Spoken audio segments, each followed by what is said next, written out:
Hello everyone, আমি মনামি। আমার পাহাড় সিরিজের পার্ট 1 ব্লগে তোমাদের সবাইকে ওয়েলকাম। আমাদের এবছরের পাহাড়ের জার্নিটা শুরু হয়েছে কার্শিয়াং এর ছোট্ট একটা গ্রাম শিটং দিয়ে। আজকে শিটং এ আমাদের প্রথম দিন।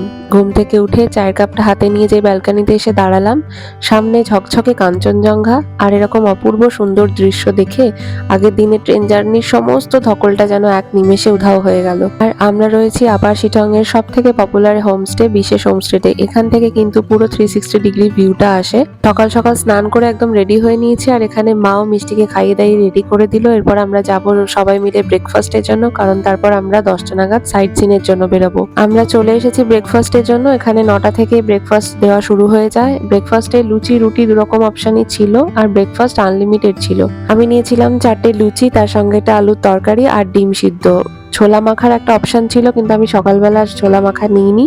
আর পাহাড়ের তরকারিতে না খুব একটা ঝাল হয় না, ফলে মিষ্টিও আমাদের সঙ্গে খেতে পেরেছিল। খাওয়া দাওয়া শেষ করে আমি আর মিষ্টি এখানে বাইরে একটু রোদ পোহাচ্ছিলাম। এর আগে আমরা অনেক জায়গায় অনেক রকম হোমস্টেতেই থেকেছি, কিন্তু এত সুন্দর সাজানো গোছানো হোমস্টে আমি এর আগে কখনো দেখিনি। এখানে তুমি দুদিনের প্ল্যান করতেই পারো, আর এখানে আসলে তোমার শরীর আর মনের ক্লান্তি এক নিমেষে চলে যাবে, এটা আমার গ্যারেন্টি। ফার্স্ট শেষ করে 10টা নাগাদ আমরা বেরিয়ে পড়লাম লোকাল যে সাইট সিন গুলো আছে সেগুলো দেখার জন্য। আর আজকে আমাদের প্রথম গন্তব্য হলো রবীন্দ্রনাথের স্মৃতি বিজড়িত এই মংপু। রবীন্দ্রনাথ যখন শিটং এ আসতেন তখন কিন্তু এই মংপুর এই বাড়িটাতেই প্রায়শই তিনি থাকতেন। তবে এটা এখন সংরক্ষিত, আর এখানে ঢুকতে গেলে তোমাকে 25 টাকা টিকিট দিয়ে ঢুকতে হবে। জায়গাটা কিন্তু ভীষণ সুন্দরভাবে সাজানো, একদম সবুজে মোড়া, আর প্রচুর ফুল পেয়েছিলাম আমরা সেই সময়। চলো এবার ভেতরটা একটু ঘুরে দেখি। তবে আমরা তো খুব একটা সাহিত্য প্রেমী নই, ওই জন্য সময় নিয়ে সবকিছু জিনিস পড়া হয়নি। তবে রবীন্দ্রনাথের ব্যবহার করা বিভিন্ন জিনিস লেখনী এখানে কিন্তু ছিল। মংপু থেকে বেরিয়ে আমাদের পরবর্তী গন্তব্য হচ্ছে যোগীঘাট ব্রিজ। রিয়ান নদীর উপরে এই যোগীঘাট ব্রিজ মংপু থেকে শিটং যাওয়ার ডিস্টেন্সটা কিন্তু অনেকটাই কমিয়ে দিয়েছে। তবে ব্রিজ দেখার আগেই ব্রিজের পাশের রাস্তা দিয়ে নেমে গেলাম আমরা নদীর জলে একটু পা ভেজাতে।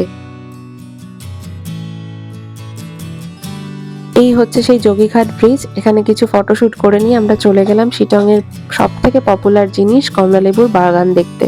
মিরিকের পরে শিটংই কিন্তু কমলালেবুর জন্য বিখ্যাত। আর এখানে জায়গায় জায়গায় প্রচুর অরেঞ্জ গার্ডেন রয়েছে। 50 টাকা টিকিট দিয়ে তোমরা কিন্তু ভেতরে চাইলে ঢুকতে পারবে। অরেঞ্জ গার্ডেন দেখে নিয়ে আমরা হোমস্টেতে আবার ফেরত গেলাম দুপুরের লাঞ্চের জন্য। লাঞ্চে ছিল গরম গরম ভাত, ডাল, আলুর চোখা, কোয়াশের তরকারি আর মাছের ঝোল, সঙ্গে চাটনি পাঁপড়। আর এই হোমস্টে প্রত্যেকটা রান্না কিন্তু অপূর্ব ছিল। দুপুরে লাঞ্চ শেষ করে আমরা বেরিয়ে পড়লাম অহলদারা ভিউ পয়েন্টের জন্য।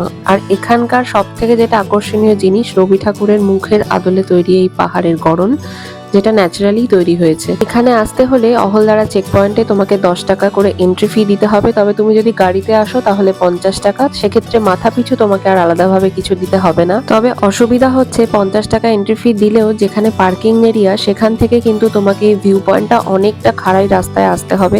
তাই প্রাইভেট যে পার্কিং লটটা রয়েছে, যেখানে নর্মালি সব গাড়িগুলো দাঁড়ায়, সেখানে গাড়ি রাখার জন্য তোমাকে আলাদাভাবে আরো 50-60 টাকা বা 100 টাকা পর্যন্ত দিতে হতে পারে। অহলদারা ভিউ পয়েন্ট থেকে ফেরার পথে ড্রাইভার দাদা রাস্তা একটা জায়গায় গাড়ি দাঁড় করিয়েছিলেন আই লাভ শিটং দেখার জন্য। এতটা খাড়াই রাস্তা উঠে আমরা দেখতে গেলাম, বাট ভেরি ডিসঅ্যাপয়েন্টিং। আমরা সেখানে গিয়ে না কোনো ভিউ দেখতে পেয়েছি, শুধু এই লেখাটা ছাড়ার কিচ্ছু ছিল না। দিনের বেলা রোদ্দুর ছিল বলে ঠান্ডাটা ঠিক যেন টের পাইনি। সন্ধে হতেই অসম্ভব হাওয়া, সাথে ভীষণ ঠান্ডা। যাই হোক, সন্ধে হতেই চলে এলো গরম গরম চা আর এরকম 1 প্লেট ভেজ পকোড়া।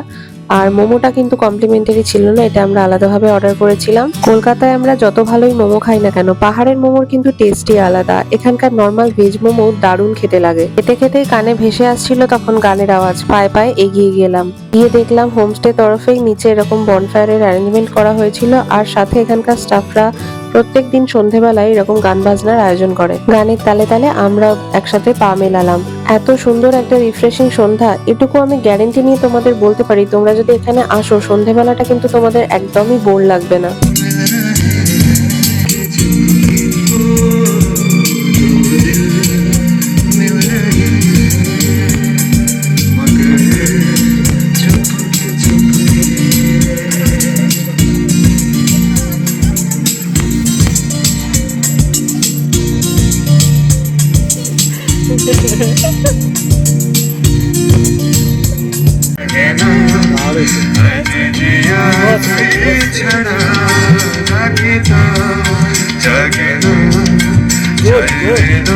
তোরে সারা ভালো বাংলা বলছে।